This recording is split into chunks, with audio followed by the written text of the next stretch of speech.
If you don't mind, let's take a moment for the sponsors so they can keep the lights running and keep West Virginia and Commonplace going.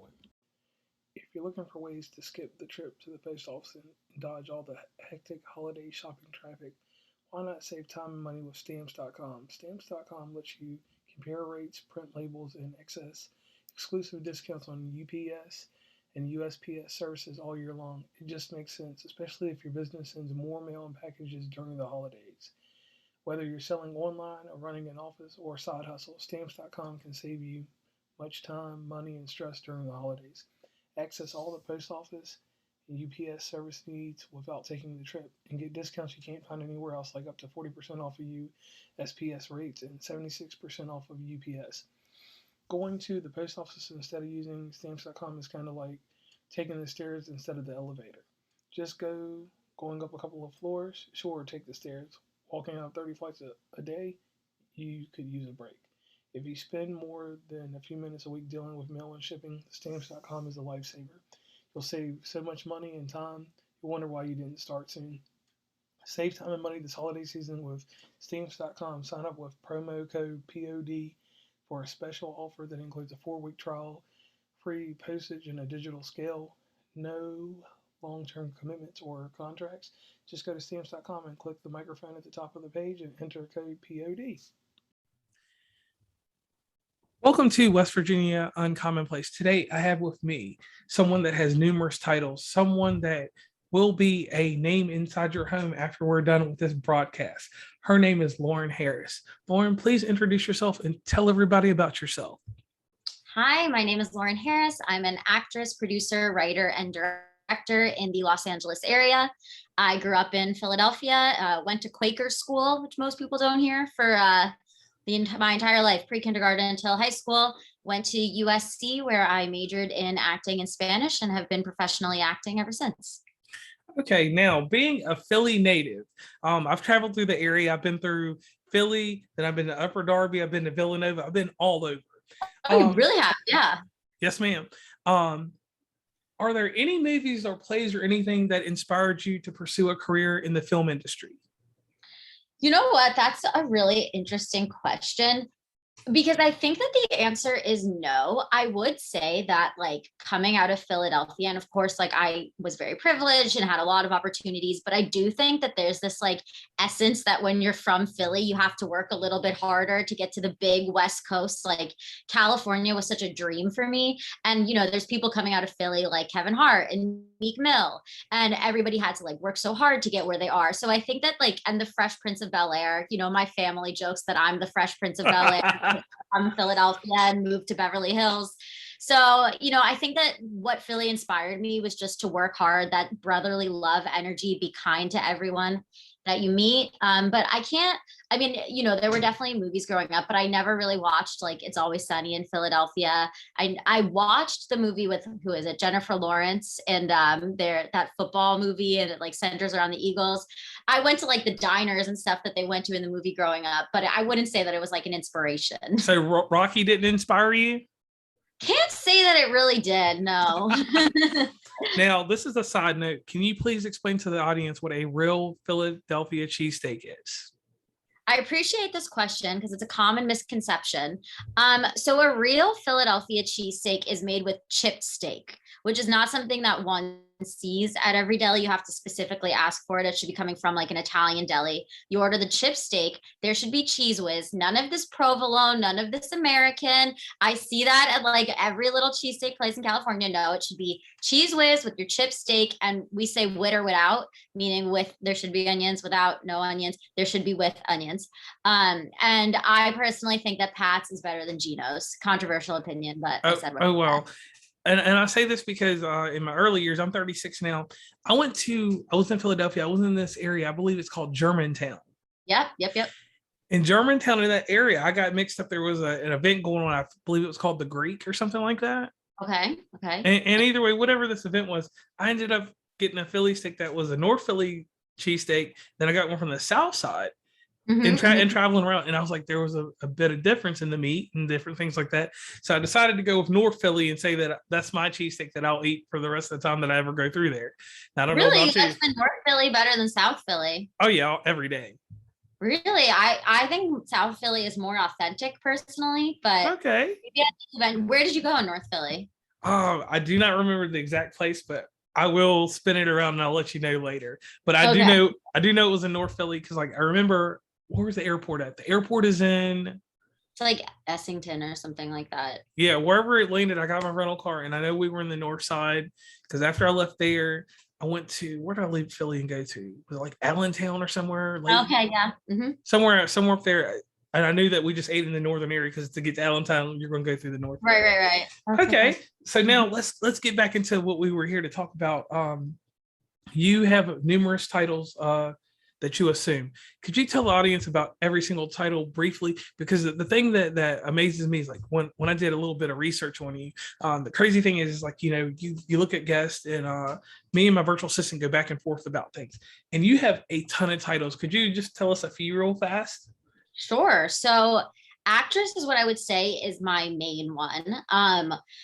Because I've been acting since I was like literally 8 years old, been passionate about it. I started acting in the Philadelphia area, acted all the way throughout high school. I majored in acting at USC. So that's always been my main thing. And then when I graduated, I got more involved in other aspects of the entertainment industry. So then there was like writing, directing, producing. I wrote a film called It's a Girl Thing, which did really well in the festival circuit. And just directed a film called Defining Dodo, which we're actually putting on a streaming service coming up called iVox Media that we're really excited about. And that was my first directing endeavor. I would say that acting and producing are probably my main claim to fame. I produce definitely second as much as I do acting. Okay, so let's go into It's a Girl Thing. The series gained you some notoriety, correct? Yes. What was the message of this series, and how did this series sharpen your acting skills? Yeah, so It's a Girl Thing is really made for like the modern day young woman, I would say. It really explores like college dating culture and mostly issues that are outside of the Me Too movement. It was definitely inspired by the Me Too movement, but rather than tackling issues that are overtly wrong, such as like rape or sexual assault, it talks more about like the gray area of college dating culture, things like ghosting or one night stands, things that might not be overtly wrong, but how they affect young women. And the series is currently, we made the pilot. It has a whole episodic series that it could be that we're working right now to shop around. And in the full series, it explores more like Greek culture and body image culture, things that affect young women and their mental health. So that was really the purpose of it, just to have something that made young women be able to identify with and almost to be able to learn from and see what other people like went through and how they can grow from it as well. And I like that part of that women empowerment movement. And like this is one thing that I love. It's a mental check-in, but it's mental maintenance at the same time. Because Right. too much, and you could probably agree with this. We always do this mental check-in, but maintenance is so hard to find source material like a television show or a series like you all have that does that mental maintenance. So I want to thank you for that right there. Now, Defining Dodo, a movie you directed. How did you step into your role as a director, and how did this message resonate with you? Directing was super challenging, not gonna lie. It's really hard to wear so many different hats because I was acting in that, I was directing, and I was producing. So producing on set, basically you're just wearing a ton of different hats. You're just trying to make sure everything gets done. You're dealing with the financial aspects, you're dealing with locations, you're dealing with the casting, you're kind of like the overseer of everything. So you're trying to do that, you're trying to do your lines, but then as director, you're really managing the scenes and the actors and making sure everything goes through the direction that you had and the vision that you established before creating the film. So it was definitely difficult, but I produced it with my co-producer named Alejandro Valtierra. And he's a dear friend and a dear work partner for me. And basically what we wanted to do was create a story that really established Latinx and LGBTQ portrayed issues that they go through growing up as LGBTQ in a machismo culture. And we wanted to have that be portrayed authentically. Alejandro and I actually met working at a publishing company for dual language programs. And dual language basically just means that like you're in programs where you're learning both English and another language at the same time. So we were really passionate about making sure that the world was open to more culture. And we feel like the way that the world can be open to more culture is by opening up to more languages and having an understanding and being able to understand people in their native languages. So that was kind of how Defining Dodo started. And then Alejandro is a member of the LGBTQ community, so he was able to draw from some of his experiences and write about Defining Dodo and explore how being LGBTQ is even more difficult when growing up in a machismo household. Okay, that was a great explanation. Now, let me ask you this about this, and this is one of the hard-hitting questions that we don't go over, because great thing about these shows, we do a little prep, and then sometimes we don't. Making a movie like this, or film, what kind of emotion and what kind of mental preparation did you have to do to make this? Because I wake up every day, I brush my teeth, that's part of my routine, but to have so many themes and to incorporate them into one movie all at one time, because some movies just have a generalized theme, but to have so much under one umbrella, how did you prepare for that? Yeah, it was hard. And more than that, like there were some really difficult scenes that we were shooting. There's an attempted suicide in the film. There's a lot of anger issues that are happening within the family. And we had a young boy on set portraying a younger version of our lead character. So we were also dealing with his mental health and making sure that he was okay while on set, because he was dealing with some really traumatic instances that happen in the film. And I would say that when you're preparing for a film like this, you really just need to be authentic to the story. I actually just produced a documentary on human trafficking outside of the Philadelphia area. And we were able to make that during the pandemic, which has been an incredible experience. And we're going to be entering that into festivals this fall. But I would say that that was maybe even more difficult to produce and live through that, because it's a documentary, so we were working with real people's stories. The film is based off of A Shield Against the Monster, which is a book made by Anne-Marie Jones and Carol Metzger, and it's about Anne-Marie's real story surviving human trafficking outside of the Philadelphia area. And Anne-Marie is just one of the most incredible people I've ever met. She was in the life, which is what they call being trafficked, for 10 years. And through her experiences, we were able to develop this documentary and shoot in an area that looks very similar to Kensington, where a lot of trafficking happens outside of Philadelphia. So, I mean, they actually took me into Kensington, and we were able to interact with some survivors of trafficking there. They give out roses to some victims and survivors in the Kensington area, and just tell them that, like, you have hope, you can get out of this, like, you are worthy and you are enough. And it was one of the most powerful experiences I've ever had. And I think that you just have to, when you're dealing with these very difficult storylines, you just have to know that there's a purpose behind this. You're telling this story for a reason, and anything that might be difficult or hard for you to tell right in the moment, at the end of the day, it's worth it, because people need to hear this story. Okay. Now, that was amazing to me, because I thought that you were about to say somewhere like York or something like that. with that PA portion. Man, that's powerful. Now, all these things that you were speaking about, you were talking about entering this documentary into a film awards, correct? Yeah. A film festival. Now, you took Defining Dodo, and you've already entered that previously, correct?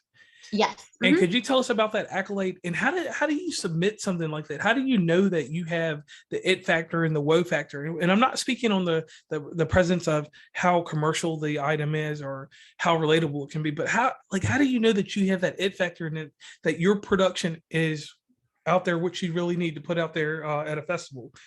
How do you know that? The answer is that you don't.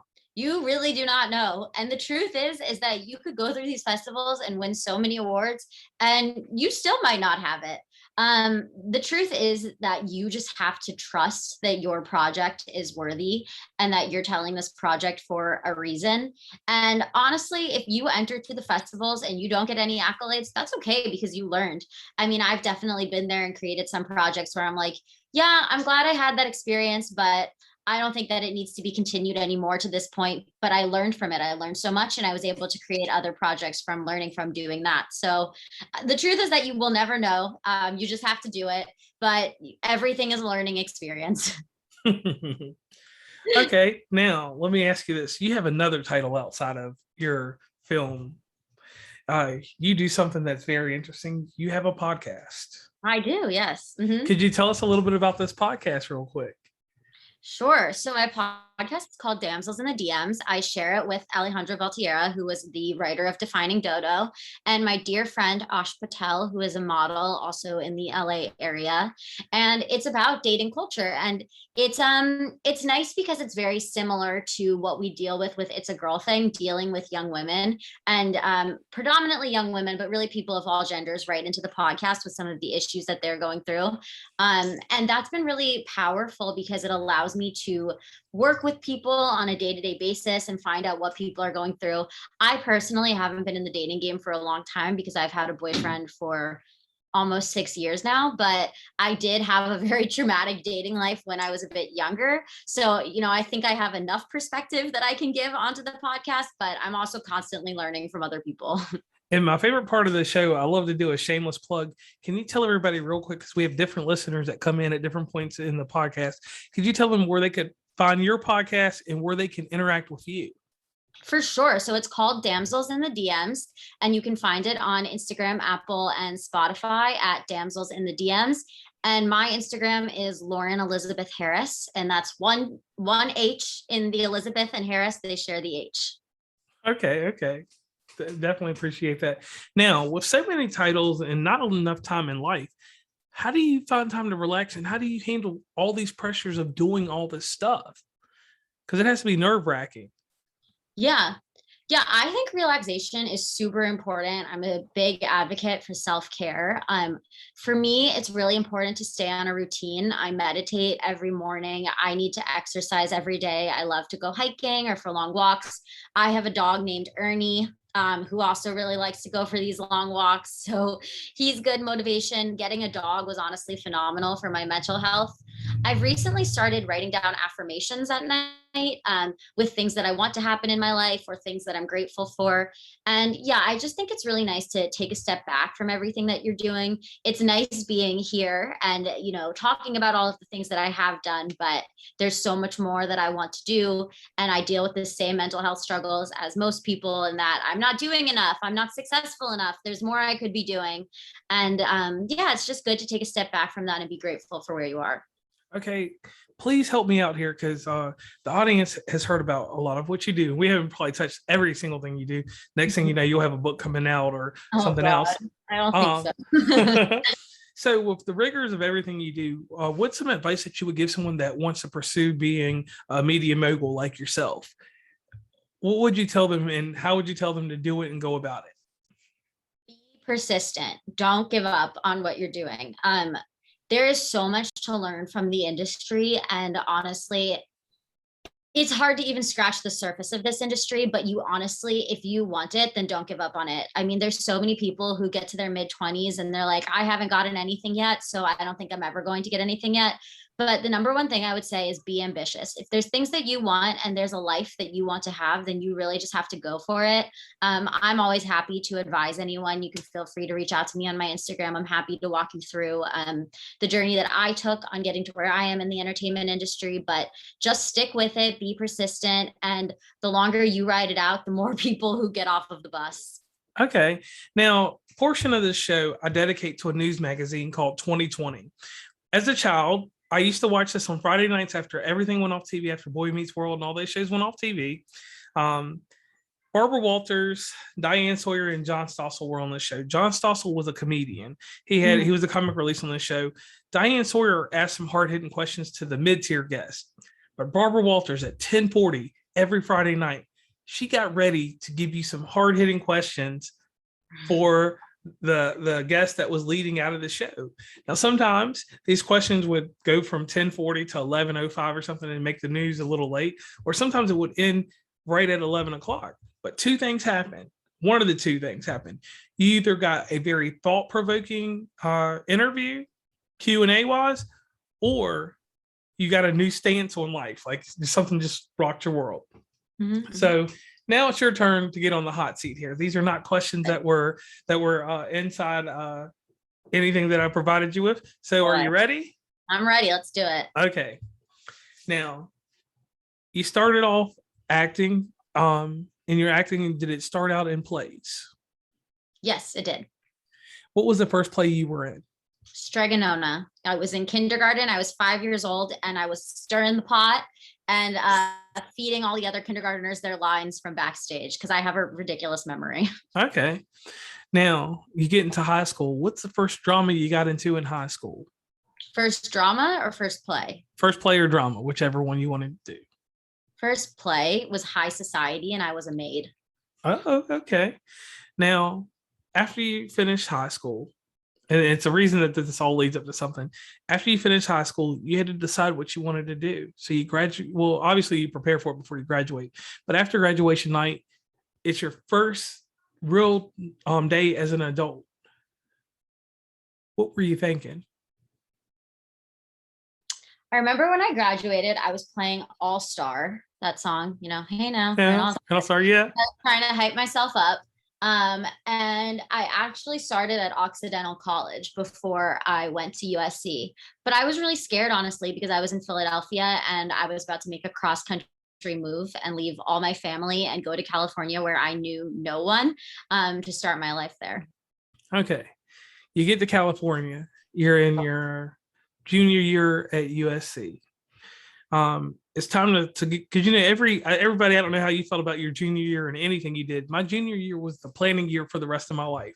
I didn't care if it was high school or when it was in college. Junior year, you got to focus on things. Your junior year at USC, what was your focus?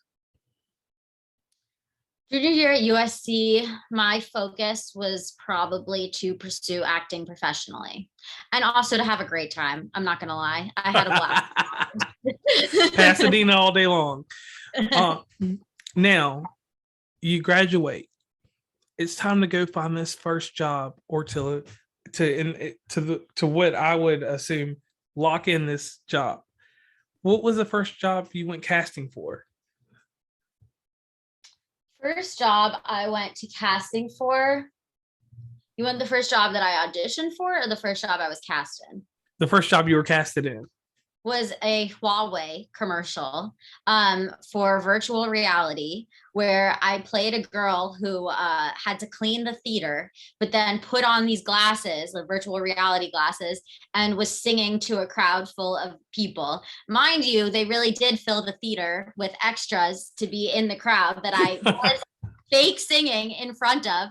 And my fake singing was so bad that they brought in a coach to show me how to fake sing properly. So how'd that make you feel? Like an idiot, not gonna lie. I felt like an idiot. Okay, now you get to the middle of your acting career. And one thing, this thing happens to all of us. And this is the part of the podcast where this episode is about to become a gem. What was the first obstacle that you hit after you hit the middle of acting, like being casted in things? Because we all get to a level of what I call mediocrity, or we plateau. You hit that plateau. What happened to make you plateau? I got some feedback from a previous manager about some changes that he had wanted me to make to my physical appearance. And that was really hard for me. I remember feeling like very insecure and like I wasn't enough and I was doing something. And I was really sad about it for a couple months. And then I worked harder and I got to a place where I felt better about myself and more confident. And even though that was a really hard time of my life, I was able to grow from it and have more confidence in myself and the way I feel about myself rather than what other people feel about me. So in that instance, you realize that you were your own market. You can market yourself without someone else's opinion because you learned along this tough road that somebody's going to grab onto you. Somebody's going to want to include you in on what they have going on. Okay, so thank you right there. That was probably the gem of the episode. Because that's where we got a little intimate and learned a little bit more about you, got inside of you. So let's build off of that. Okay. So you go, that happens. What happens next? What is the next thing? What made you get your confidence back? What made you become the biggest Megazord? What did she say as an analogy from Power Rangers? What made you become the bigger and stronger Lauren? That's a really good question. I would say that I wasn't going to tolerate giving up. Um, I wasn't going to let like somebody's opinion of me stop me from achieving what I had wanted from my entire life. So when you're given these situations, like you said, where you can either be mediocre, or you can plateau, you're given a choice, right? Because there's always choices. Like, do we want to just accept this moment of plateauing or being mediocre? Or how can we grow from it? And how can we use this as a challenge to get to where we want to be? And for me, that was a moment where I decided, like, you know what? I'm going to work to get new representation. I'm going to work to be at my best physical self, where I feel confident about myself. And I'm never going to be perfect, but I'll be somebody internally and externally who I'm proud of, because I think internally is way more important than what your external is like. And that, I think, was the moment where I decided that I was going to put my dreams first. Okay, and I can agree with that, but there's something else that happens. So we get this confidence, we get built up, and it even happened to me with podcasting. I never worried about fame, but I wanted notoriety. I wanted people to respect the art of what I did. So even though I felt successful and I still feel successful, I had this deep insecurity about the notoriety. What is the insecurity that stays behind you? It might be in a closet, it might be in a ponytail behind your back, but what's an insecurity that still follows you to this day? Yeah, I think that I want to be successful. I want to be way more successful than where I am now. I want to be on set all the time. I want to be telling stories all the time. I want to be creating stories. I want to be doing more for other people. I want to be telling stories that matter for other people and inspire them to be better and kinder and in a better mental health place for everyone. I want our world to be better, and I want to have a position in that by creating stories that inspire everyone to be better. Okay. Now, we've dealt with the insecurity, but let's go to a billboard. That's the greatest advertisement that anybody sees, especially being in California. You see a lot of billboards. Mm-hmm. All right. So your name is up there, Lauren Harris. What does your billboard say? What does my billboard say? I told you This I'd give you some tough now ones. or down the line? Oh, no, now, right now. If someone sees the billboard with you on there and you're advertising whatever, what does that billboard say? I told you I got some hard ones. Mm-hmm, mm-hmm. Interesting. My billboard. Huh. And while you think of that, I'm gonna put a little filler in here real quick. I'll let you give you a little minute to think about it. Okay. My billboard will say advancing. That's it. I'm going to advance. That's all I can put for mine. So what would yours say? Persisting. Okay. Now elaborate. For me, persistence is the most important thing in life. Like, I just don't ever want to give up on what I want to create for myself and for other people. So if I had to leave one word or one message that I carried through for my life, it would be persistence. All right. Now inside this persistence, is there consistency in this, or can this persistence go up? If you don't mind, let's take a moment for the sponsors so they can keep the lights running and keep West Virginia commonplace going. If you're looking for ways to skip the trip to the post office and dodge all the hectic holiday shopping traffic, why not save time and money with stamps.com? Stamps.com lets you compare rates, print labels, and access exclusive discounts on UPS and USPS services all year long. It just makes sense, especially if your business sends more mail and packages during the holidays. Whether you're selling online or running an office or a side hustle, stamps.com can save you much time, money, and stress during the holidays. Access all the post office and UPS service needs without taking the trip, and get discounts you can't find anywhere else, like up to 40% off of USPS rates and 76% off of UPS. Going to the post office instead of using stamps.com is kind of like taking the stairs instead of the elevator.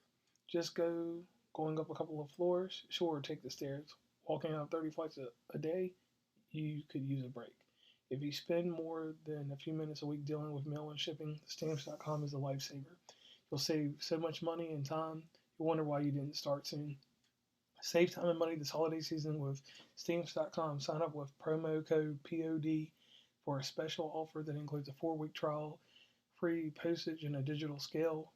No long-term commitments or contracts. Just go to stamps.com and click the microphone at the top of the page and enter code POD. Up and down. I mean, life ebbs and flows, I would say. But I think as long as you're willing to ride the waves of life and know that you're going to persist through them, that's the consistent component of persistency. Okay. Now, you're a USC alumni. They ask you to come back in one day, and you're giving a speech. And maybe one of the professors that teaches in the film industry ask you to take this statement: "Success has driven me." I need you to finish it for me. Remember, you're in front of a bunch of students, USC. Right. Success has driven me. Has driven me to never give up. Okay, now keep going with it. Success has driven me to never give up on what I want for my life and to make my dreams come true. Success has reminded me that being successful isn't the only thing that matters in life. And what matters most is who you are at the end of the day and how you treated other people. And I would like to promote that the way that I want to be treated and treat other people. I would like that to be the main message of my work when I leave this world. Okay. So right there, what you just did right there, you told success is Lauren Harris. I hope so. Right. and I appreciate that, because what you did right there is you just took someone that's aspiring to do something, even if it's not acting. You've aspired them to go forward with what they're doing. So that inspiration you put out right there, I greatly appreciate that. Thank you. Now, I can try. All right. Now, what are your future endeavors? I know that being a director, actor, you can't speak on every single project you're doing because of legality reasons. But you personally, what is the next endeavor for you? You already said you're not writing a book. You're not writing a memoir. Yeah, I have a bunch of other projects in the work. One that I mentioned earlier is my human trafficking documentary, which you can definitely look out for in festivals this fall. And then continuing to promote the projects that I've already created. And then I have another project in the works that's still in development, that's more targeting like discrepancies in conservatory programs and the way that people of color are not treated the same as white people who are entering the conservatory and the theatrical field, that I'm working on with some other really phenomenal female producers and writers that I'm really excited about. Okay, now let me ask you this one more time. Defining Dodo, you mentioned it earlier. Where can people find this? So you can visit our website at definingdodo.com, and you'll be able to watch the film on iVox Media this fall. Okay, so this fall we'll be able to watch that. So I want everybody to look out for that. And once again, the last thing that we want to do here in this great interview, and I thank you for coming on to West Virginia and Commonplace, is this. Please give us one more shameless plug so that everyone will know where to find you, and we'll go from there. Yeah, you can follow me at laurenelizabethharris.com laurenelizabethharris.com. And my Instagram is Lauren Elizabeth Harris, one H between the Elizabeth and the Harris. And on my Instagram, you can find all of the projects that I'm in. You can follow Defining Dodo, and it's a girl thing, and see what happens with my human trafficking documentary. Okay, and once again, Lauren, I would like to thank you for coming on this show. But one thing that I need you to do that I forgot about is this. Behind every person, there's people that build them up. Like my girlfriend Stacey, like she's made me into this monster podcaster. I call myself a talk show host sometimes, but she's put me in a certain position where I feel great about what I do. I love this. We're here today mainly because she is the going force behind me. So, who or whom is a driving force in your life? Could you please give them all a huge shout out, please? Definitely my mom. My mom, I think, is the reason that I have persisted throughout my life. I always joke that, some people's parents would kill them if they entered the entertainment industry. My mom would kill me if I didn't enter the entertainment industry.